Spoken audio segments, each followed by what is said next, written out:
안녕하세요. 체리쌤이에요. 오늘은 영재형 기출풀기 그 9번째 시간입니다. 2주 전에 제시한 문제를 풀어보고 다음 2주간 고민해볼 문제도 제시하도록 하겠습니다. 2주간 충분히 생각해 보셨나요? 그럼 시작해 볼까요? 오늘 해결할 문제는 다음과 같습니다. 다음을 보고 A, B, C, D에 해당하는 말을 여러 가지 제시하는 문제인데요.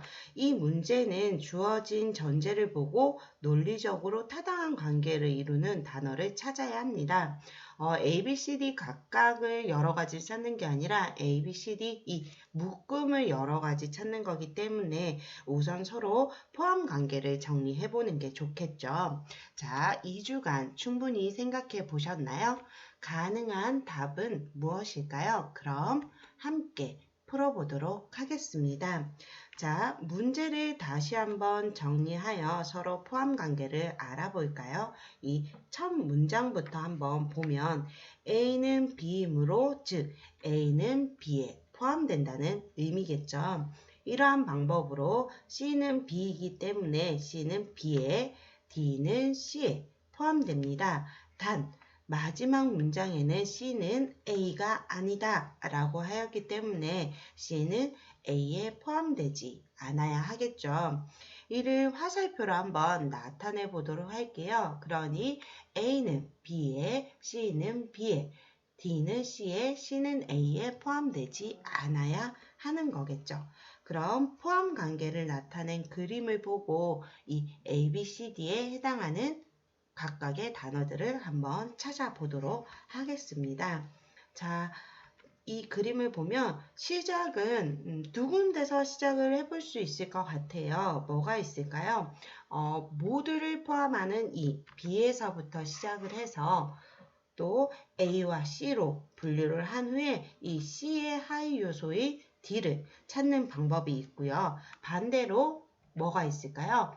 D에서 시작하겠죠. 그래서 가장 작은 단위 이 D를 시작으로 해서 이 D를 포함하는 범주 C를 찾고 또다시 이 C를 포함하는 범주 B를 찾으면 되고 이 범주 안에서 다시 C와 달리 분류되는 A를 찾으면 되는 겁니다.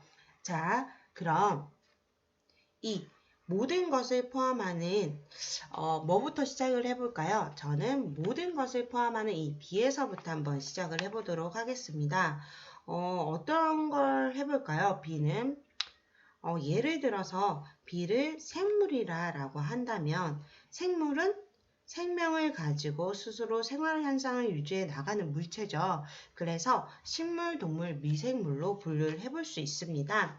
자, 그랬을 때 저는 이 세 가지 중에 A와 C를 골라야 하기 때문에 식물과 동물로 묶어보도록 하겠습니다. 그랬을 때 식물을 C로 둔다면 그 밑에 하위 요소를 생각을 해보면 식물에 속하는 다양한 것들이 여러 가지가 있죠. 꽃도 있고 야생화, 허브, 나무 등등이 있을 건데 꽃이라고 쓸 수도 있는 거고요. 또 다르게는 이 꽃의 안에 더 아래로 내려가 볼 수도 있죠. 장미, 해바라기, 나팔꽃 그런 것들을 쓸 수도 있는 거예요. 반대로 이제는 동물을 C로 보면 동물에 속하는 것들이 뭐가 있을까요? 파충류, 포유류 이렇게도 표현을 해볼 수도 있지만 그 아래엔 강아지, 고양이, 호랑이나 사자, 원숭이, 북극곰, 물개 등등 다양한 것들을 찾을 수가 있겠죠. 그래서 식물을 A로 두고 동물을 C로 뒀으면 뭐가 D가 될까요? 여기서는 호랑이가 D가 되는 것이고요. 다르게 반대로 동물을 A로 두고 식물을 C로 본다라고 하면 C의 하위 요소는 이 꽃이 D가 될 거예요. 그죠?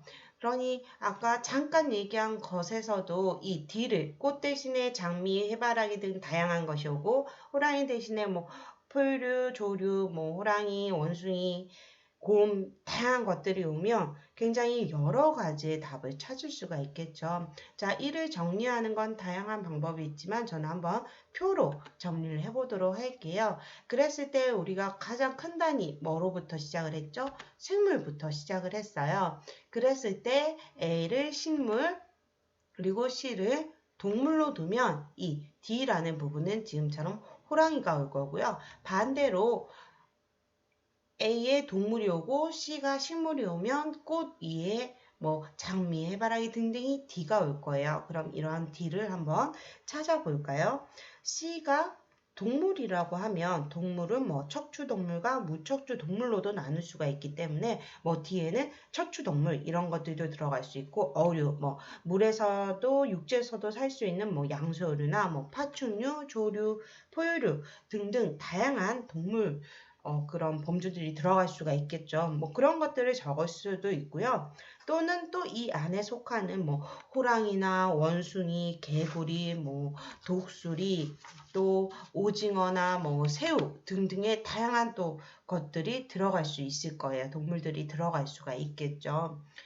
그러면 이번에는 C가 식물이라고 하면 식물에 속해 있는 것들이 뭐 꽃, 야생화, 허브, 뭐 나무 등등이 올 수가 있는데 그 중에서도 뭐 꽃에 속하는 장미나 해바라기, 나팔꽃, 뭐 금자나 이런 것들이 올 수가 있고요. 뭐 야생화의 한 종류인 야생화가 들어가도 상관은 없어요. 또는 야생화라는 단어가 들어가도 되지만 또 뭐 야생화의 한 종류인 뭐 강아지 풀이나 페랭이 꽃 같은 것들이 또 들어갈 수가 있고요. 뭐 허브의 한 종류가 들어가도 되고 또 허브라는 용어가 들어가도 되지만 라벤더나 뭐 자스민 이런 것들이 들어갈 수도 있고 다르게 소나무와 같은 이런 나무의 종류들도 들어가 볼 수가 있겠죠.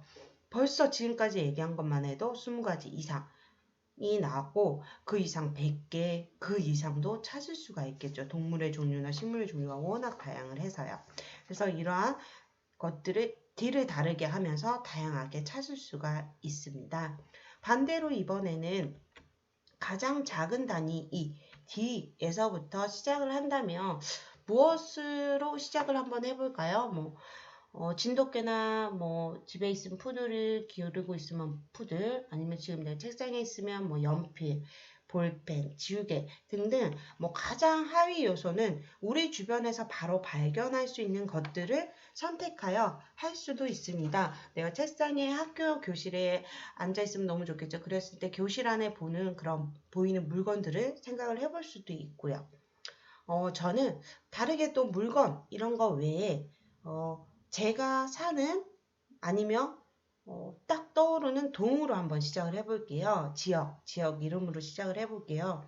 뭐 소위 교육 이야기가 나오면 가장 많이 언급되는 게 대치동이죠. 그럼 저는 대치동을 D로 한번 시작을 해보도록 하겠습니다. 그러면 이 대치동을 포함한 구는 뭐가 있죠? 강남구가 될 거고요. 이 강남구는 서울시에 속하니까 강남구를 제외한 서울시에 속한 구를 A로 선택을 한다라고 하면 뭐 24가지나 선택을 가능하네요. 그 중에 뭐 저는 뭐 용산구를 선택을 해본다면 A와 C가 정해지고 나면 B는 어떤 게 되죠? 서울시가 되겠죠. 뭐 그렇게 생각을 해보면 또 표로 한번 나타내보면 대치동에서 시작을 하면 C는 강남구가 정해질 거고 B가 뭐 서울시라고 한다라고 하면 이 A에 올 수 있는 것들은 24가지나 있을 수 있어요. 뭐 용산구, 또 송파구, 동작구 등등 이 24가지나 답이 가능하고요. 또 뭐 내가 만약에 사는 곳이 경기도라고 하면 내가 살고 있는 동 그리고 동이 D가 될 거고요. 그 동이 속한 시가 C가 될 거고요. 그리고 그 시가 속한 행정구역이나 구역인 뭐 도나 특별시가 B가 되겠죠. 그러면 A는 그 시에 속한 우리 내가 살고 있는 시가 아닌 다른 그 지역에 속해 있는 지역 이름이 다양하게 올 수가 있을 겁니다. 그 외에도 뭐 동의 A에도 올 수가 있을 거고요. 그렇게 또 굉장히 많은 답을 얻을 수가 있죠. 또 다르게 D를 생각을 해볼까요? 가나다라 마바사 같은 것들은 뭐예요? 한글이죠. 그러면 한글 위에 다른 뭐 문자를 생각해보면 영어를 생각해보면 영문자가 올 거고 이 한글과 영문자는 모두 문자 또는 기호라고 표현을 하죠. 그렇게 쓸 수가 있고 다르게 또 D는 우리나라 천연기념물인 뭐 진돗개를 생각을 해본다면 진돗개는 개의 한 품종이에요. 그리고 개 하면 또 많이 생각을 하는 게 고양이죠. 개와 고양이를 많이 기르니까. 그랬을 때 고양이라고 하면 개와 고양이는 모두 동물에 속하기 때문에 동물이라고 표현을 할 수도 있겠죠.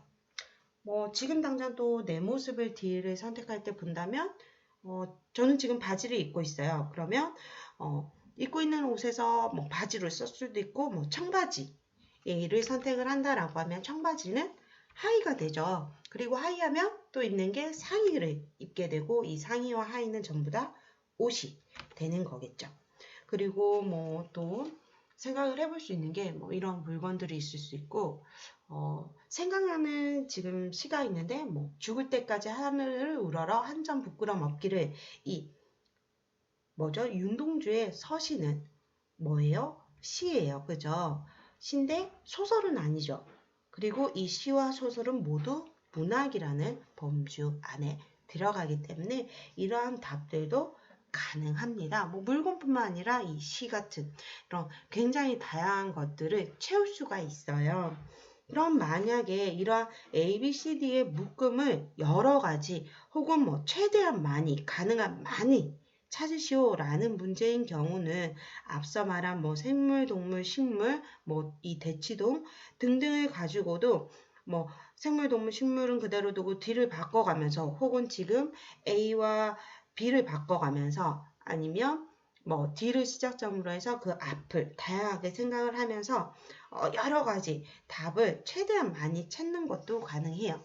하지만 뭐 이러한 묶음을 찾도록 하는데 뭐 10가지 개수가 정해져 있는 거예요. 10가지, 뭐 5가지, 뭐 더 작게는 2가지 이렇게 쓰는 문제라면 굳이 겹치는 게 많게 쓸 필요가 있을까요? 없죠. 그런 경우는 최대한 다양한 종류 그리고 A, B, C, D가 서로 겹치는 게 없는 그러한 답을 찾는 게 굉장히 중요합니다.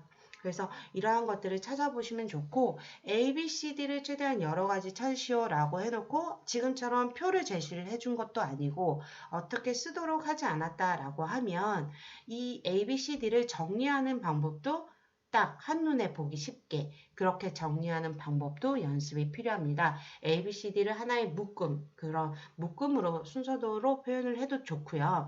아니면 지금처럼 표를 표현을 해도 좋고요. 이렇게 다양한 방법으로 표현을 할 수 있도록 그리고 누구나 보기 쉽게 표현을 할 수 있다면 훨씬 좋겠죠. 자, 그러면 여기까지 하고요. 마지막으로 다음 2주간 생각해 볼 문제를 제시하도록 하겠습니다. 다음 2주간 생각해 볼 문제는 다음과 같습니다. 다음 알파벳 문자를 기준으로 문자를 기준에 따라 각각 분류하는 건데 그 기준은 대칭축의 개수가 0개인 거, 1개인 거, 2개 이상인 거 이 세 가지 기준에 따라서 알파벳이 어디에 들어가는지 분류를 하는 문제입니다. 단 알파벳 모양은 뭐 한글 숫자처럼 글자차에 따라서 굉장히 많이 달라질 수 있기 때문에 이러한 문제들이 제시됐을 때는 지금처럼 모양을 제시를 해주거나 뭐 숫자로 치면 뭐 디지털 숫자라고 표현을 해주기 때문에 그 모양을 잘 관찰할 필요가 있습니다. 자, 이 문제도 2주간 충분히 열심히 함께 한번 풀어보시고요. 답은 2주 후에 공개되도록 합니다. 감사합니다.